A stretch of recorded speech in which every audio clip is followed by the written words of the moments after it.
This week on the RV Podcast, we talk tariffs and RV price hikes. A big RV dealer tells us what to expect in 2025. And how to make sure nothing breaks on your first big RV trip of the new season. In Mike and Jen's story time, we share the tale of the Gray Dream, our first RV. All this plus the RV news of the week and your questions coming up in episode 542 of the RV Podcast. Hello, everybody. I am Mike Wendland, and this is my lifelong traveling companion and my bride, Jennifer. Hello, my dear. Hello, Mr. Mike. We are on our way almost back to Michigan. After we record this, we'll be loading up the fifth wheel, hooking it up, and heading home. Whoa, us and everybody else, right? Yeah. A little bit of a setback, all that bad weather this weekend. The place we have reservations where we were going to stay in Bowling Green, Kentucky at a KOA has been effectively shut down. They said they're still open. You just can't get in or out because of floodwaters. And we had to find an alternate spot. So it's going to be a long drive that first night. We're going to take 2 days going back 1,000 miles because we've learned from experience, don't do it all at once because you'll end up paying down the road. It gets a little too hard. So we're heading back. Been a nice time in Florida. Oh, it's been very nice. I can't believe so much time has gone by so quickly. Yep. I want to quickly remind you that if you want more information about anything you hear in the podcast, chances are you'll find it in the show notes for this episode, and you can find that at rvlifestyle.com/podcast. And also invite you, if you have a comment or a question for us, feel free to email us. Our private email is mikeandjen@rvlifestyle.com, and we read every email that you send us. So we look forward to seeing it. All right. This part of the podcast, before we get started here, is brought to you by Keystone RV's Montana line of luxury fifth wheels. And when it comes to serious RVing, the Montana name stands apart. And there is a compelling reason why. For over 25 years, Montana has set the gold standard in luxury fifth wheels, combining superior craftsmanship with continuous innovation. Every model features thoughtful craftsmanship with continuous innovation. Every model has touches like expansive front living spaces, residential-style kitchens, and constructions that has been tested to withstand everything from cross-country adventures to winter camping. Our own Montana High Country has been our home on wheels for the past 2 years, traveling tens of thousands of miles across North America. We've been consistently impressed by its robust construction and meticulous attention to detail. We often joke that it's our luxury condo on wheels. That's how comfortable the living experience truly is. Choosing a Montana isn't just about buying an RV. It's about embracing a lifestyle where luxury and adventure meet at every mile. And if you're ready to elevate your RV experience, just visit KeystoneRV.com and discover why Montana continues to be the choice for RVers who refuse to compromise on quality and comfort. Time now for our main story of the week, and it's the same one you have been hearing everywhere else. Has to do with those tariffs that President Donald Trump announced April 2nd. What does all this mean to the RV industry? That's what we want to focus on. And to help us better understand, our guest today is Mike Coyle, CEO of Kunis Auto and RV Group's RV division. Kunis has 12 RV dealerships across the Midwest with inventory spanning major brands. In this interview, Mike Cole joins us to discuss the impact of tariff prices for RVers. Well, Mike, welcome to the podcast. Let's get right to it, though. There's been so much information, misinformation, speculation, fear-mongering, plummeting stock prices. What is happening in terms of the RV industry and tariffs now that we have at least seen the administration's new tariff policies? Well, I think when you think about, we are an American-made business. RVs, most of all, at least with Kunis RV and most manufacturers, they're made right. Most of them are right there my home state, Indiana.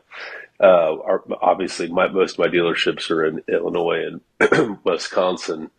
However, I think there's preparing. With when you have these tariffs, the baseline tariffs or the 25% on in different areas. I mean, you're talking about most of our stuff is made in America, but with our components and parts, a lot of that stuff is imported in. So we can expect maybe a little bit of rising cost and that sort of thing. Maybe some delays. Let's maybe you could start off with what do we think will be affected? You mentioned some of the parts. hmm What should consumers be aware that may be heading their way? Well, I mean, obviously, right today, like our industry, a lot of times the 26s will start. We're in model year 25. We'll see 26s coming probably late summer, maybe some a little earlier. I think we could expect maybe like a small, from our conversations with the manufacturer, we're looking maybe from a price increase, 3 to 5%. I've heard 4 to 6%. We haven't seen that come through just yet because a lot of that stuff's on stuff that's going to be in production now. So I think you could probably we could expect a little bit of an increase in pricing overall.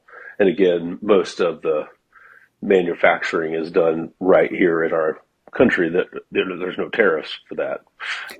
So it really we're talking more along the lines of the components and that sort of thing, like electronics, that sort of thing. Excuse me.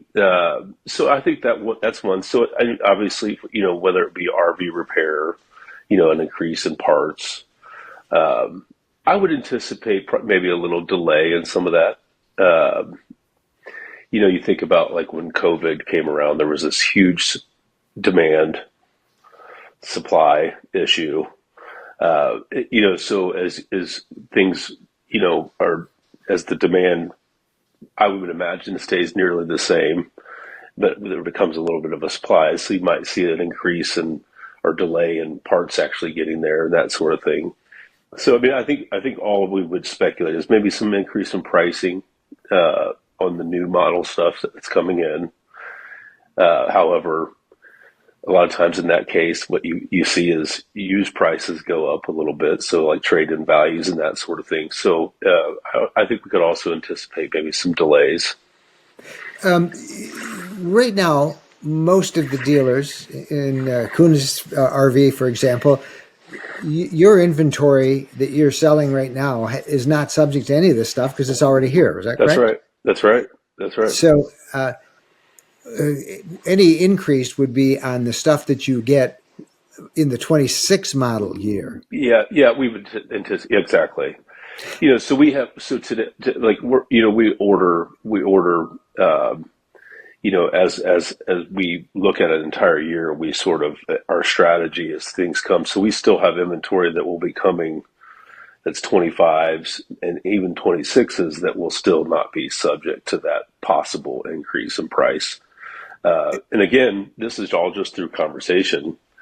There's been no invoicing or anything like that. I think it's just been really, I mean, as this came out, I think it was the second, Yeah. everybody sort of anticipated, so that we just started in those conversations.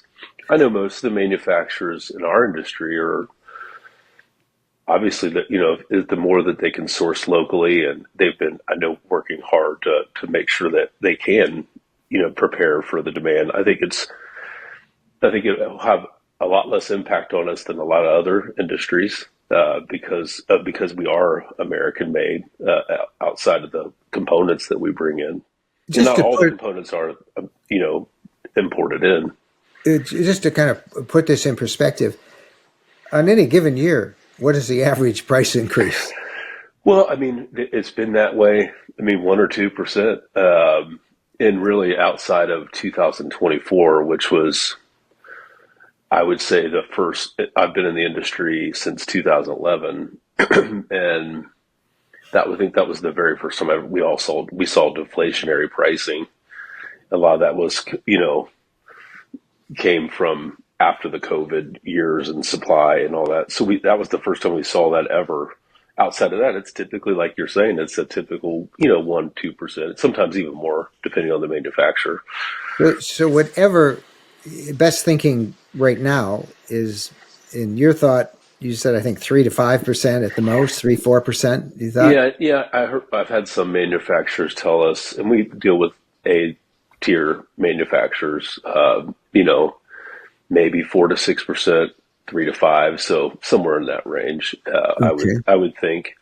The good news is, like you said, it's all in this. I think this will be like most dealerships, not just QNS. I mean, we do have available inventory. So as a consumer gets in the mindset that they like to buy something, or they're in that mindset now, that doesn't necessarily change. They can come out and trade in, or even if it's the first time, they can come out and pick one out. Is the and I don't want to be leading the interviewer here, but is the perception of the consumer sentiment more of a problem than the actual price increases that could occur? Is that what you're seeing right now? People are worried about the declining market, the collapse of the market, so to speak, and Yeah. we all realize that goes up and down, and I don't think Well, we've heard the last of these tariffs yet. I think there'll be a lot more information coming, yeah, I do maybe give and too. take, you know. I think anytime there's something in the market that creates, I mean, that's a pretty human nature to. I mean, we got an entire global system that's pushing back on, and whether that's good or bad, or however, whatever view you might have, I think we can all agree that that's going to create some fear in the marketplace. But we haven't seen that. Obviously, just April 2nd, I think most of our consumers are not any different than you or I, where they heard about this coming, and we had, this year has been incredible for us so far. I saw some stats from January, February from an industry perspective, and it's been up. I would assume that March would be similar. So, our business is really obviously outside of those years ago when, in the recession time, when we had such a decline, and a lot of that was in the motorhome segment. Our industry, about 70% of what we sell, not just QNS, but is towables, and that's had nothing but growth. Other than maybe there was about a 10% dip back in the recession, years ago. So it really stands the test of time. It's the Do great you? American dream to be out It camping with is. your family. You're seeing customers coming in. Obviously, this is prime time as we get ready for spring. Oh yeah. Are they reflecting concerns? Are they thinking they're going to get any pre-tariff bargains, or are they more anxious to buy now than maybe in a month or so? Well, we've we haven't heard that from the consumer that's the reason for the demand. However, I have industry friends.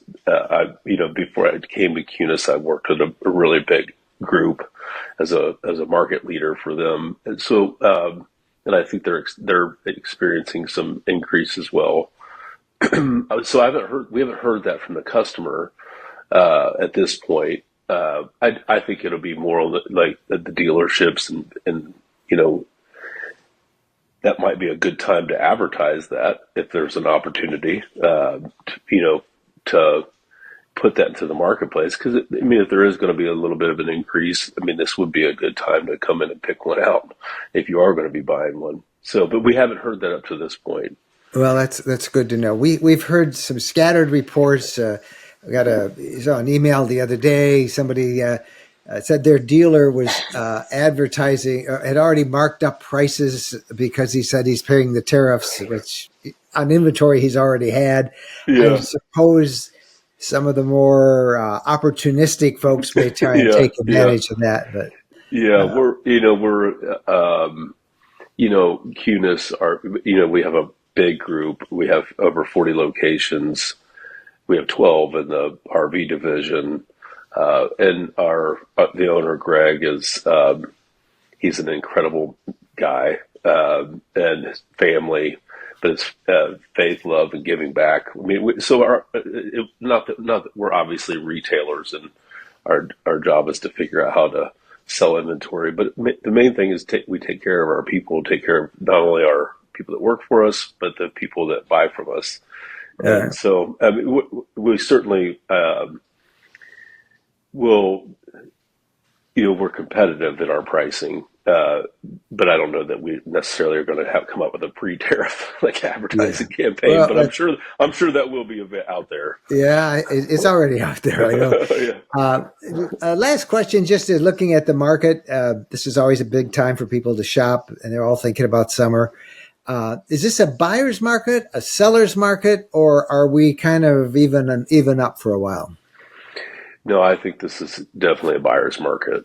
I mean, there's no doubt about it. I think us, along with all other dealer groups and even the small dealers out there, the mom and pop, so to speak, I think we were in this huge demand, and it was when COVID, and as that kind of slowed down and the inventory challenges that most dealers had, I think there was this. I think most dealers, I mean, if you look around, they're definitely in a way better shape going into this year than they have been. But it's been a tough couple of years in our industry. So, we're in the mindset of moving inventory, and obviously we have an incredible product that's available to customers. But I think it's definitely a buyer's market. As things, especially with what the news you hear now, you're going to be dealing with a little bit of fear in the marketplace. So I mean, it's a good time to buy. I would say the other piece of it for consumers that I would give advice to is, because there could be possible delays in service. So if you're wanting to do maintenance, or you do have some things that are kind of, as you're getting it out of your storage going into the camping season, like bring them in. Whether hopefully you come see us at Cunis, but if you're in Arizona, there's your local dealer. I would get it in there and take a look at it, and get it up and running before we do have the opportunity. We don't know. Maybe this is a short-lived area. Maybe it's longer term. But if it is the case, I would get it out and get it ready for camping season. Mike Coyle, Kunis RV, you've been a great guest. Thanks for helping us calm all of the craziness out there about this. And we'll have you back on again as it goes. Have a great season. Yeah, thank you. Nice to talk with you. Well, bottom line is 3 to 6%, depends on who you believe to. You could expect, but he doesn't expect it to take effect, at least in terms of RV pricing, until 2026. And as he told me in the interview, and then a little bit off camera, who knows? This tariffs thing could change at any moment if reciprocal tariffs are reversed or modified, and we'll see. But right now, you can expect to pay more in 2026. What else is new? You always pay more, right? Whatever anybody in Washington does, it seems like we're always paying more. That is true. Are you tired of campground restrictions, reservation headaches, and being told when to leave? Then owning your own RV land may be worth checking into. With your own land, you can camp whenever you want, as long as you want. In this segment of the podcast, we're going to check in with land specialists from different parts of the country. First up is Eric Posniak. He's with Western Land and Ranches, and he's going to reveal some exciting opportunities for RV enthusiasts looking to purchase their own slice of freedom in the American West. We've got some exciting things coming up this month in April. We have our Greenwood Ranch project out in Hackberry, Arizona. Awesome location. We're getting ready to release our final phase and finishing up these roads. It's gonna be beautiful. Now you're wearing, I can see on your shirt there, Route 66, and that's right where this property is right off Route 66. We've been there. That is correct. It is the heart of it all. I mean, cooler temperatures. We're up right there in that tree line. And our owners from our first phase, they are absolutely loving it. And, with spring blossom coming around the corner, this is the best time of year. All right. So how do they find out more information about that? So for Greenwood Ranches, you want to go to ArizonaRanches.com. ArizonaRanchSale.com. ArizonaRanchSale.com. What else is for sale out west? Well, we've got a project that we're just loving right now out in Colorado, right off the I-25. We're going to be back out there later in the month as well. And these are big, big parcels, 35 to 60 acres in size. What about power, electricity, water, all the things that RVers need? Yeah, absolutely. We have electricity available to the lots. There's multiple different options for water, including drilling a well, which we did a few test wells out there on our own, and fantastic results. All right. And how do they find out information about the Well, Colorado property? take a guess, Mike. How about ColoradoRanchSale.com? All right. ColoradoRanchSale.com. All right. Eric, always good to see you. And springtime in the West, RV land available for RVers who want to be able to stay as long as they want and go whenever they want. Yes, sir. Come on out, Mike. We miss you. Now let's head east and see what we have in RV land east of the Mississippi. And we're joined now by Tom Spychowski from Tennessee Land and Lakes to talk about RV properties being sold this month in Tennessee. Pretty exciting. We've got the final closeout of the reserve. It was a 3,000 acre estate. I think you checked it out right near the Natchez Trace Parkway. And there are final properties out there. They're beautiful, and they're going to be selling them off coming up. Now, you've been out there in Tennessee selling RV land for a couple of years now. We're customers of yours. That's right. Why are people so anxious to buy RV land in Tennessee?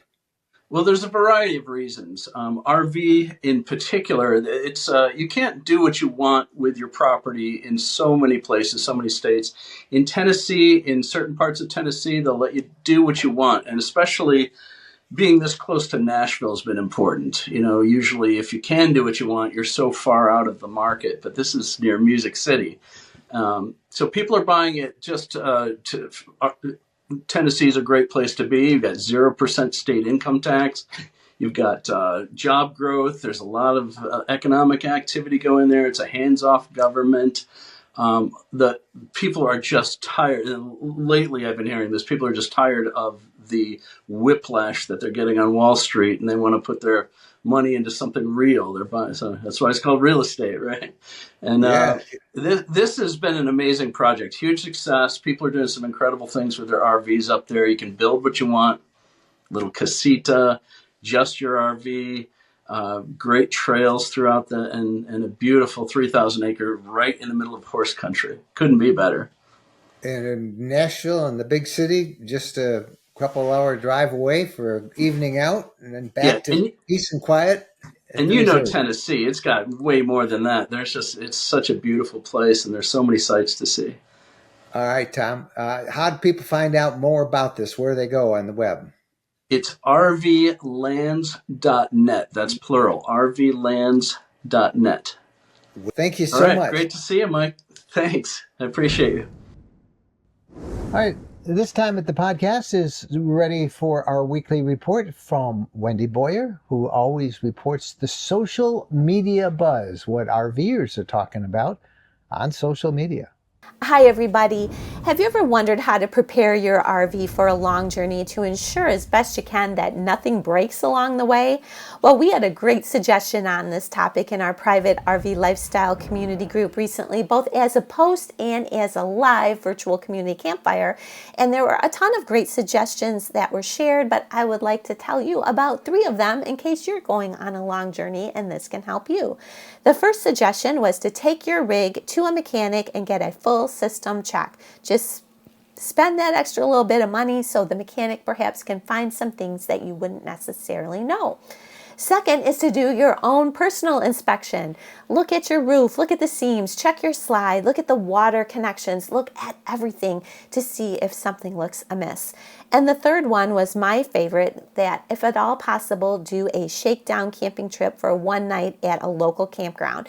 By getting in your rig and camping in it overnight, if there's anything you've missed, chances are it will show up in this campground shakedown, and you can catch it and fix it before you head out. So again, those are only 3 of many things that were shared, but hopefully it can help one of you. And obviously you can't do anything to prevent something from happening when you're on the road, but isn't it a great idea to do as much as you can to prevent those things that are foreseeable? And again, this conversation happened in our private RV lifestyle community group, which is a group that has to be the friendliest community of RVers I've run into. It's a great group. And we also have our other groups as well, including our RV Lifestyle Facebook group. And over there, we had a post recently from Beck. Beck wrote, "I'd love to see how everyone sets up their outdoor space when camping. I'm looking for ideas." And what was great about Beck's post is she got hundreds of responses and just about everybody shared pictures. Now, if you are listening to the audio version of this podcast, go to our show notes. You'll see a link and you can see these pictures for yourself. But in the YouTube version, we'll share some of these images. And there were some common themes that everyone seemed to have. The first one was outdoor rugs. It seems everybody has an outdoor rug, all shapes, all sizes, all colors. And these are great, of course, for reducing dust and dirt, both in your outside space and reducing the amount that's coming in your rig. We also saw camping chairs. Just about every suggestion, often on the rug, in fact. And again, you want to be comfortable in your outdoor space. You don't want to be on the picnic table with no back support. So just about everybody recommends bringing camping chairs. And the third thing was a picnic table cover, all designs, all colors. And while this might seem obvious, maybe if you're new, it's not. So it's worth getting a picnic table cover. Now from there, the similarities ended. Some of you guys are minimalist campers and some of you guys go all out on setting up your outdoor space. We're talking lights and we're talking screened in tents. We're talking awnings, fences for the dog, all sorts of things. It was fun to see. And that's what's so great about camping, right? No matter what your style, if you prefer to kind of bring everything but the kitchen sink, or you prefer to really get out in nature and be more of a minimalist, there is a camping place and style for you. But the whole thing makes me wonder, what's your style? How do you set up your outdoor space? Are there things that you couldn't imagine not having with you? And what are they? Leave it in the comments. I'd love to see it. And that's it for me this week. I'm Wendy Boyer, and I'll see you either in our RV Lifestyle community or Facebook group. I thought it was refreshing and inspiring to hear what everybody takes to set up their outdoor space. Maybe you got some ideas of things that you hadn't thought of before. Well, right now, you heard Wendy talk about the RV community, our private online group, rvcommunity.com. And I want to tell you a little bit more about that right now. We have an invitation for you. It's an invitation to have fun, make friends, and find adventure by joining us at rvcommunity.com. And that's our private online community created exclusively for RV enthusiasts, away from the noise and the nastiness. You know what it's like on public social media, like Facebook. We truly believe that the journey is always better together.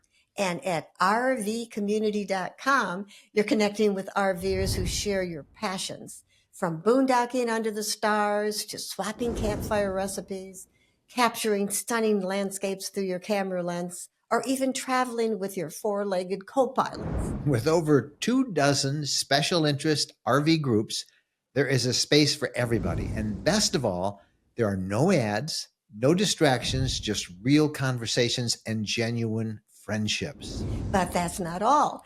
Join us at 3 exclusive rallies every year, held in breathtaking locations across North America. Share stories, learn from experienced travelers, and create unforgettable memories, because RVing is about the people you meet. Now, you'll get direct access and coaching from Jen and I. We do regular live streams just for the community. There's instant chat. There's meetups in local areas and regional spots.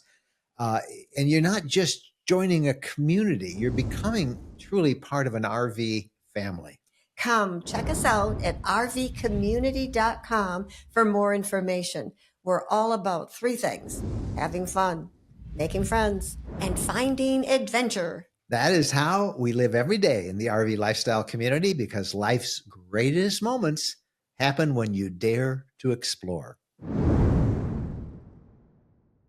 So we would like to have you be a part of the RV community. It is just a great thing. Have fun, make friends, and find adventure. That's what it is all about, with no ads. It's ad-free. All right, we come back, the RV question of the week, and then Mike and Jen's story time.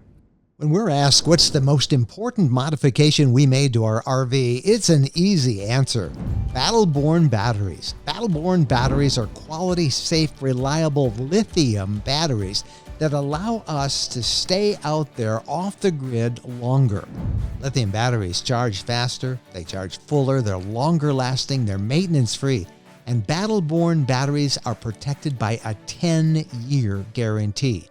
Now in our case, they just dropped into the existing AGM batteries that we have, and they'll probably be the same on your rig too.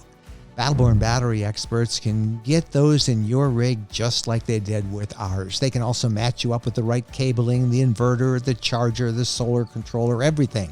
Jennifer and I swear by our Battle-Born batteries. They allow us to boondock off the grid. Check them out. Go to rvlifestyle.com/lithium. rvlifestyle.com/lithium.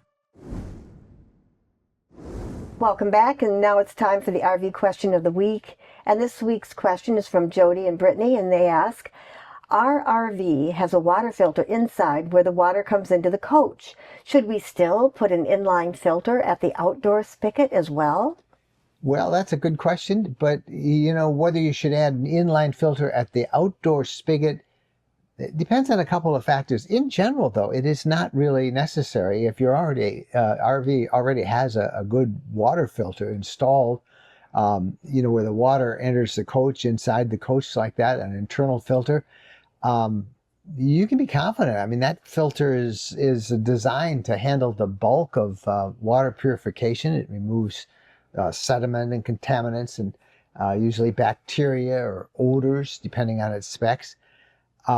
However, that said, adding an inline filter at the spigot can also provide an extra layer of protection, and it might be worth doing based on your specific situation. And by that I mean the internal filter's effectiveness hinges on its quality and its maintenance. Check the micron rating and what it's rated to remove, for example, sediment and chlorine and heavy metals. If it's a high quality, well-maintained system, and most of the filters inside an RV are good quality, but if it's well-maintained, that means changing it once or twice a year, it's probably more than sufficient for most campground or municipal water systems that you're going to encounter. But here's where that extra filter may help. If you're boondocking, if you're hooking up to questionable well water, or maybe you're dealing with an older campground plumbing that might introduce rust or debris, an inline filter at the spigot end could also help. It's just another layer of protection. Maybe it would catch some of the larger particles before they even reach your internal system. And that will extend the life, by the way, of your onboard filter by reducing its workload. So you probably don't need it, but it ain't a bad idea to have one.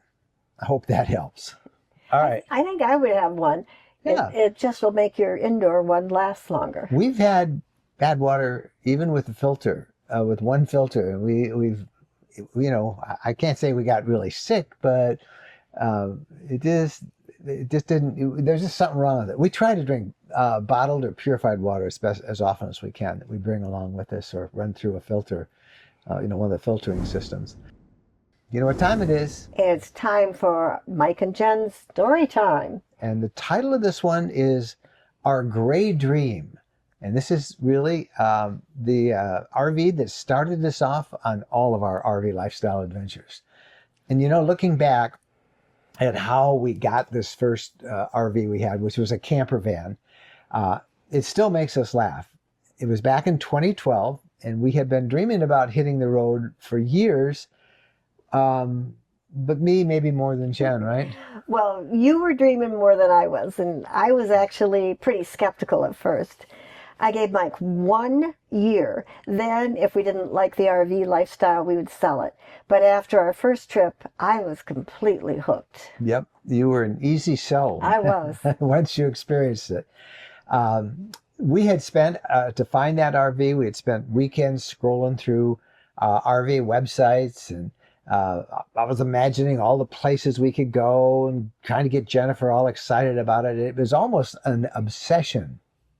And then remember when Nick invited us to see his road trek in the church parking lot? That was the turning point for me. Seeing is believing. The moment we stepped into this friend of ours from church's camper van, we knew this is what we wanted. It was compact. It had everything we needed, a kitchen, a bathroom, sleeping spaces. It was perfect for the two of us and Bo. We were sold. But finding one, that was the hard part. In 2012, these things were like gold. Everyone wanted the freedom of the open road without the hassle of towing a trailer. So we had called, I swear, every dealer within 100 miles, nothing. And then finally, a small local dealer called us up and said they occasionally got used ones. And there was a lot of demand for it back there in 2012, they said. So if we wanted to have one, we had to jump through one big hoop. We had a wait list, though. They made us put $1,000 just to be on it. I mean, $1,000 to be on a wait list, sight unseen, and for a used vehicle they didn't even have yet. I remember you saying, this is crazy. We're paying to maybe have the chance to buy something someday, but we had the bug. We wanted one. And they also, said that the deposit would be applied to the purchase price if we took whatever RV came in on that wait list, or it would be refunded if we didn't. And then that call came 3 weeks later. Yep. They had gotten a 2008 Road Trek RS Adventures on trade-in, and it was gray. It was really sleek looking. We saw a picture of it, and we said, okay, we want to see it. Gray like Mike's hair would be after trying to figure out all those dashboard buttons. But it had that Mercedes Sprinter diesel engine, which we knew would last forever. Now the kicker was we only had a half hour to decide. We were first on the list. They had 3 other couples from the wait list scheduled to come in and see it that same day. I still remember us frantically Googling the specs while driving over there. Twin rear beds that could convert into a king. Only 55,000 miles on it. Decent condition. And when we pulled into the lot and saw it sitting there in the sunshine, it's beautiful gray metal gleaming, I knew we were going to buy it. We didn't even negotiate much. Just bit the bullet and signed the papers. Best impulsive decision we ever made. That first RV, that little road truck, took us to 38 states. Remember our first trip? We didn't even know how to properly hook up the water at the campground. It took Mike 3 tries. But we learned. And that was the first of what's now turned out to be a half dozen more RVs as we've upgraded and gotten different styles of RVs and experimented. And the story's not over. We're still looking at another RV. If there's a moral to our story, it's that sometimes the best adventures begin with a leap of faith. And a $1,000 deposit. But seriously, I think the lesson is that when something feels right, even if the circumstances seem rushed or imperfect, trust your gut. That's true. We could have waited for the perfect RV at the perfect price, but then we would have missed out on all those years of memories. Life doesn't give you perfect conditions to make big decisions. Sometimes you have just a half an hour to change your life. And sometimes the gray road truck you buy in a hurry ends up taking you exactly where you need to go. All right, that's this week's story time. What was it like when you bought your first RV? Let us know. You can ask questions, post comments, or share your experience in our email, our personal email, which is mikeandjen@rvlifestyle.com. We would love to hear from you. Thank you guys so much for watching and listening to the podcast, and we'll see you next week. Happy trails!